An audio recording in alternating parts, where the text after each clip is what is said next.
It's Morning Joe and the Pro. I'm the Prez. Marco D'Angelo with us, co-founder of WagerTalk.com, my partner, a dear friend, and a pain in the ass. But we had a lot of fun 2 nights ago. That's for damn sure, brother. And it was good to see you. Just stop. Don't say pain in the ass followed by we had a good time. Okay? Let's not go there. Well, I did. I went there, and we did have a good time. And I want to start the show really by reading an incredible text at Twitter. No, YouTube. I'm a little out of it today, Marco. No, by the way, thanks for hosting, brother. Really do appreciate it. And so does Eddie Zeman. Eddie Zeman writes, there's something to be said for a handicapper show to be presented with class. That buffoon who normally hosts this presentation should retire. Who you think he's talking about? I don't know, buffoon. I mean, I have a lot of class. But you are the buffoon. You don't think I have class? Well, you have 3 of the letters. That was fast, Marco. I got to admit, that was quick. That was witty. I was impressed. Anyway, Eddie, what we're going to do, because you don't want the buffoon to host the shows anymore, we're going to take that into account, brother. You know, I mean, we're there for you, Eddie. So what we're going to do is nothing. See you Monday, Eddie, and Tuesday, Eddie, and Wednesday, Eddie, and the rest of the week, Eddie. And this is for you, Eddie. That is class, Marco.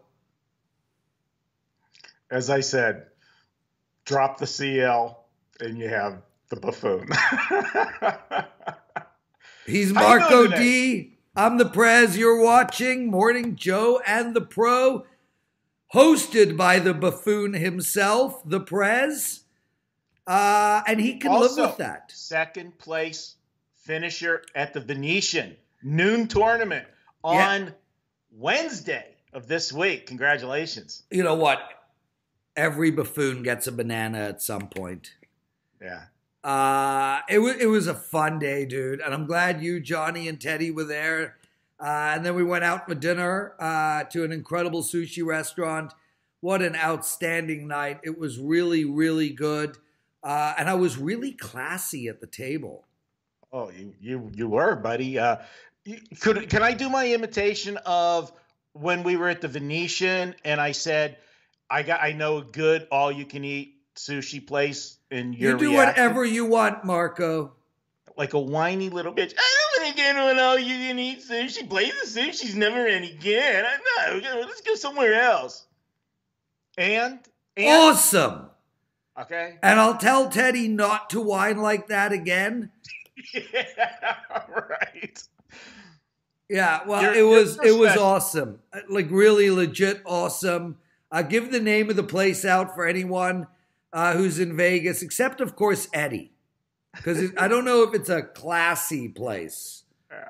Well, it's called Sushi Gorilla. It's on Tropicana, and it's open late night. They're open till 2 a.m. And it's a fun place. When you walk in the door, everybody screams. That's not very classy. But you know what? It was fun. We were telling jokes at the table. You were laughing like a hyena with the jokes. And hey, you know what? It was good. And the food was good. And as I told Teddy yesterday, my only regret from that night is I had another round in me of eating. And you guys just, you guys tapped out. Yeah, Marco. I would like to say something extremely classy right now. Go ahead. You're the combined weight of Teddy and the Prez. Okay. Funny that you were the guy that had more room to fill. Okay. Can I add a disclaimer here? Yes. And give the whole story? The reason why the Prez tapped out and didn't want to have another round is because I was driving him back to downtown. He was staying at the D, and you were going across the street to get what, Prez? What were you getting? at 1:30 A a.m. deep fried on Mars bar. And you know what, Marco? The place wasn't there. It was gone. Yeah, I don't want to relive that. It's too depressing. I'd rather talk about Eddie calling me a buffoon. You were like a little kid. I want the deep fried Mars bar. Well, you know what? And I never want to change. Take that, Eddie. Golden State +7 tonight, Marco. We're going to talk about tonight's game and both games on Sunday. +7 for Golden State. Wow. When was the last time they were +7, Marco? Well, you have to go back to look at probably an instance where Steph Curry or Kevin Durant wasn't in the lineup, and obviously that's the case tonight with no Kevin Durant. You look at it, but to be honest with you, we talked about this yesterday on the podcast we did last night when we talked with Will Bernanke from CG. This is in my opinion, an over-adjustment on the number with Kevin Durant. And where the problem lies, Prez, is if you want to look at a comparison in the games to see, okay, how much did they actually move this game? Well, first of all, the two lines of the games that were played in Houston, game 3 and 4, were totally different. So where do we what is the official starting number for Houston Golden State in Houston? Because in game 3, the line was 3.5 Houston. Then in game 4, it opens Houston at -1.5. So they made a 2-point adjustment down from game 3. Right. A game that Houston won, by the way, albeit in overtime, but they won the game. They take it down to 1.5, and it closes the other way around. Golden State closes as the favorite at -1. So if you take this from the closing number, and everybody says, well, the closing number is, that's what the market says it should be. That's the correct number. Okay, Golden State -1 to now -7. That's an 8-point difference from game 4. Kevin Durant is not worth 8 points. I'm sorry, especially for one game. Now, he's going to be out the final 2 games of this series, but you're talking about this is the first game. We don't know where the true number is. For me, I don't know if I'm pulling the trigger or not yet, Prez. I haven't put my plays up for Friday night. But this is, for me, there's only one way to look at this game. It's got to be Golden State at the inflated number. And if I'm Houston, the last game, you look at where they were at, and for the total, they played a low-scoring game the last time they played. I look at this one and I say, you got to go the other way. I agree. Look at the over, because if I'm Houston, if you're taking one of the weapons away from Golden State, all right, and one of the knocks on Golden State has been that they don't have a deep bench. Now, they're going to be okay with the immediate starting 5, but with Draymond Green having a bigger role tonight, it is a trickle-down effect for everybody else off the bench that has to move up a notch. So if I'm Houston, I want to maximize every possession I have. I don't want to get in a half-court game because I have to figure I've got more offensive weapons than Golden State does tonight.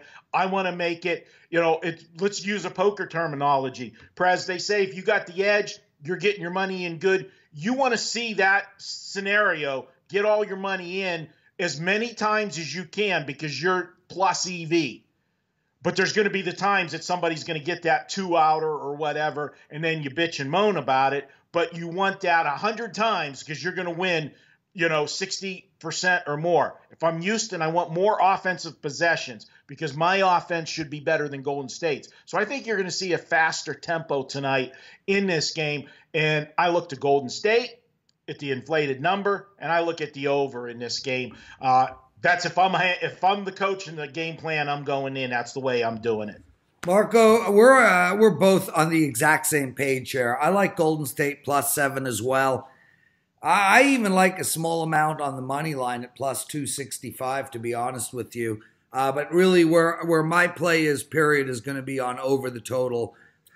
I think we're going to see a lot of outside shooting tonight, and I think we're going to see a lot of outside shooting from Golden State as well. So I'm with you, brother. I think 214 is a low number in this spot. I like Golden State, but I really do like the over. Two games on Sunday and likely three games on Sunday, Marco. All of them game sevens. 3-3 for Portland and Denver. What a series. Absolutely gripping basketball on both sides. Denver finds themselves at -5.5 in the spot with a total of 212.5. Where are you going in this game? Well, all the pressure obviously is thrown squarely on the backs of Denver. Now, this is going to be the second series in a row that this young team with, very little playoff experience is going to be pushed into a seventh game.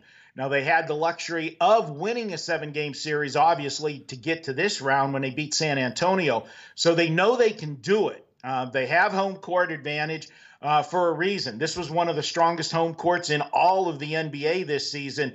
Was the Denver Nuggets, and I think they were something like 36-9. I'll give you that exact number 1 second. Denver at home this year, 39-9, straight up at home. One of the best in the NBA. I'm looking at this one, and do I want to lay this in, the number? You're looking at 5.5.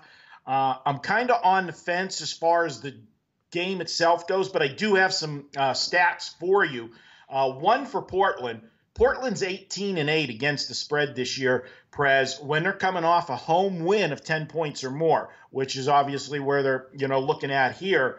Denver, on the other hand, 13-5 at home, revenging a loss this season, and they're 14-6 this season at home as a home favorite of 6 or less. So, Denver should get the job done, but the 5.5, I'm on the fence. But where I'm not on the fence, I'm looking at this one, and I'm looking at the total, and I'm looking at the total under. And I know this has been an over series so far. Yes, it has. But I'm going to tell you the reasons why. First, it's a game 7. Game 7s are played totally different because there is no tomorrow. Obviously, when you played game 6, there was no tomorrow for one team. Okay, the other team had a mulligan because there would be a game 7, the team that was up 3-2. Now there is no tomorrow for neither team. So they're going to play this game, sometimes playing tighter, not to lose rather than to win. But the other big point of this is all of these games in this series, Prez, they played on the 29th of April was game 1. Then they're right back on the 1st of May, the 3rd of May, the 5th of May, the 7th of May, the 9th of May. Only one game, one day in between. The playing on and off. They played Thursday. They're not playing until Sunday. 3 days to make adjustments, to set up what you're going to do to take away the other team's strength, set up your defensive schemes, what you want to do, run, maybe some more half-court sets, more. It's just, to me, that's the big factor, the difference from the other games. And don't forget, I don't know that these two teams ever recovered from the 4 overtime game. Tired teams don't play defense, every other day. Now with the extra rest, they're going to have fresh legs. They're going to be able to play intense defense from start to finish. I look for it to go under. And if we're going under, I got to give you some reasons why other than just my game theory. This season, Portland, on the road after 3 straight games where they've scored a combined 215 or more, they're 11-3 to the under. Also, Denver, after playing a game on the road this season, 28-18 to the under. In the game last night, Prez, there was 27 made 3-pointers in the game. That ties the highest amount in any game this year between these two teams, regular season and the playoffs. The only other game that the two teams combined for 27 3-pointers, it took 4 overtimes to get to that amount, that many made 3-pointers. That's an outlier in this game as well. I like the under on Sunday in this one. He's Marco D'Angelo. I'm the Prez. It's Morning Joe and the Pro. And brother, I'm not with you, but I do like the under in the first half. I think, a lot of your reasonings lend itself to the under in the first half. But the bottom line for me, Marco, is 4 overs in a row, 5 of the last 6. These teams are moving the ball fast. They are getting open looks. They are both young and fast teams.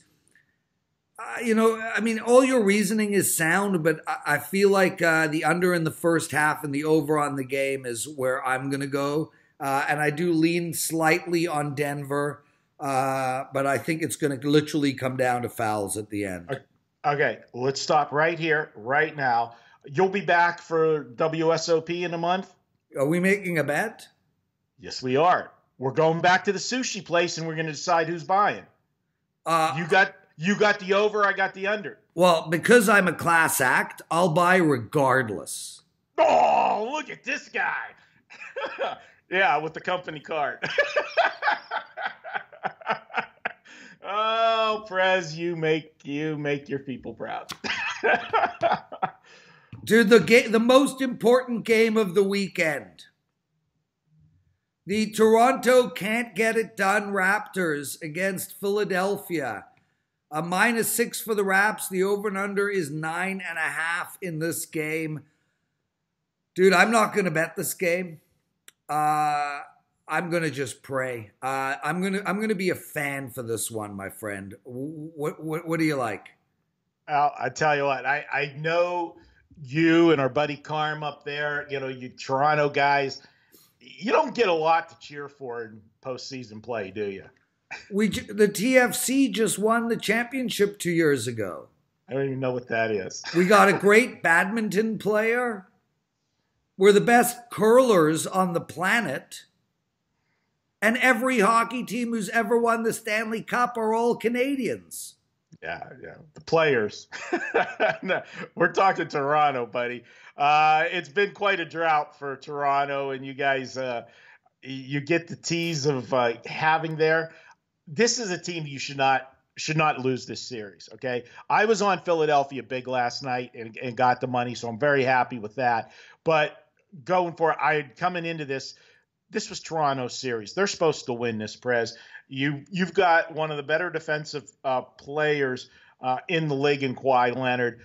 He's going to step up in a Game 7. He's got the experience, and that's I think the key here for this. When they added Gasol to this team, I thought it made them complete. But the thing that I liked so much with Philadelphia last night is Toronto had it so easy the other night in Game 5, and nobody was giving Philadelphia, any shot. They were done, and we've seen so far these elimination games. The team that was about to be eliminated did get eliminated, but the big difference in those were 3-1 games, not 3-2. You're not eliminated in 3-2 because if you win Game 6 of a 3-2 series, it's still the series the way it was supposed to be. You're going back for Game 7 to the home team. There's that adage. It's not a series until the road team wins a game. Well, you know what? The road team won a game in Toronto, and they won a game in Philadelphia. So this series has gone the way it should go. Now we're here. It's a one-game series back at home. I'm giving you some hope, Prez. I think the Toronto will advance. Now, the big question is, on this show, they don't care that your hometown team's going to advance to the next round. They want to know, are they going to advance by more than 6 points on Sunday? That's the key. I'm on the fence with that. I do lean to Toronto. I'll be honest with you. And I'll give you some dynamite stats on Toronto if you want to put your money on them. Toronto, 16-3 against the spread at home against division opponents. That is huge with them. They play well here, and they take care of business. Obviously that's a regular season number included in there, but this is the playoffs, so it's a little different animal, but they take care of business at home. Philadelphia, I loved them last night. One of the stats that I had on them last night was the fact that Philadelphia was so good off of a 10-point loss. Well, let's flip that baby around. How are they off a 10-point win? Well, this season, after a win by 10 points or more, they're just 8-18 against the spread. If you want to look at this one as far as where the over-under is, I've got a lot of stats for the under in this one. Philadelphia, 21-5 to the under. This season alone, if they're playing only their fourth game or less in a 10-day period. Goes back to the rested factor. Rested teams play defense 21-5. That's an incredible number. How about your Toronto Raptors off a loss this season, Prez? 12-4 to the under when they're playing at home off of a loss. I think you're going to see another defensive game in Toronto on Sunday. I lean to the Raptors, lean to the under. Don't know if I'm going to pull the trigger on Sunday. I'm kind of waiting to see where the market goes with this one. Right now, it's sixes across the board. But at one of the shops that is more recreational players here in Vegas, it is sitting at 6.5. Telling you where probably you are going to see John Q. Public on Sunday on your Raptors. And that's the only thing that would scare me. He's Marco D'Angelo. I'm the Prez, and that, my friends, is Morning Joe and the Pro. Brother, was a real pleasure doing the show with you. Eddie, be well, take care. We really appreciate the comments, man. Everybody make sure to listen to First Pitch today. Myself and Brian Leonard. Puck time with me, Andrew, and Carm. Marco, you wanna take us home? Yeah, the only thing usually when I do with you, because sometimes you're a little forgetful. I forgot, like at the beginning of this, did you hit the record button? And and I see you looking out of the corner of your eye. Please tell me you did. Later, buddy. We'll see you next week. Next week by Skype. Yeah, that's it. Okay, good. I didn't think you were flying back in. I can only take you in small doses. Have a good weekend, everyone.